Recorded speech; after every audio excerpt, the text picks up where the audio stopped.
Yeah, hi. India with such a giant 145 crore population can be termed as a chaotic democracy, a very beautiful chaos where you can see the loud noise, claps, shouts, anger of the masses on and off.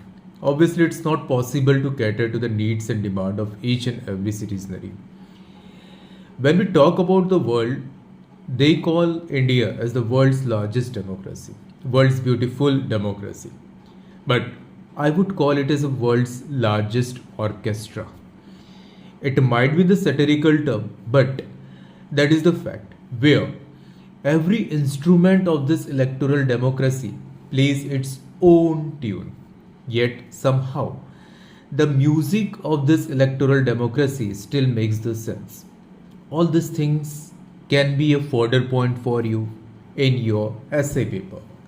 Aspirants used to ask me how to frame the thoughts and all.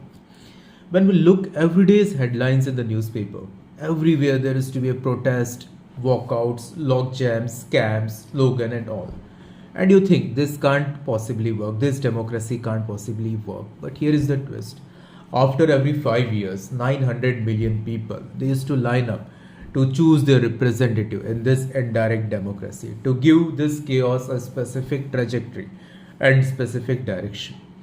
Long back in midnight of 1947, when the ring of the freedom started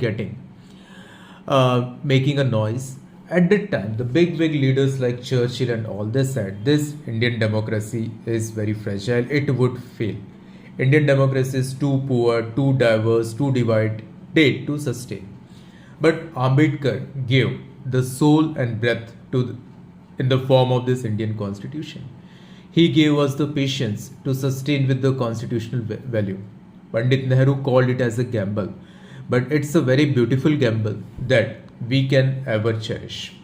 In India, when we talk about the democracy doesn't whisper. It shouts very loudly in the form of parliament, in the form of Twitter battle, in the form of debates in chai shop, etc., and protest on the street. It has been sustaining, it has been kicking and taking. It's not broken, rather, it is breathing in the most robust manner. And every screen, every slogan by the masses citizenry for their constitutional and statutory right is talking about the robust survival of this particular democracy. The institutions are very vibrant and it gives a voice, a chorus to the billion masses. And it makes our democracy a charter with respect to the inclusive growth and development. Long live the democracy. Thank you.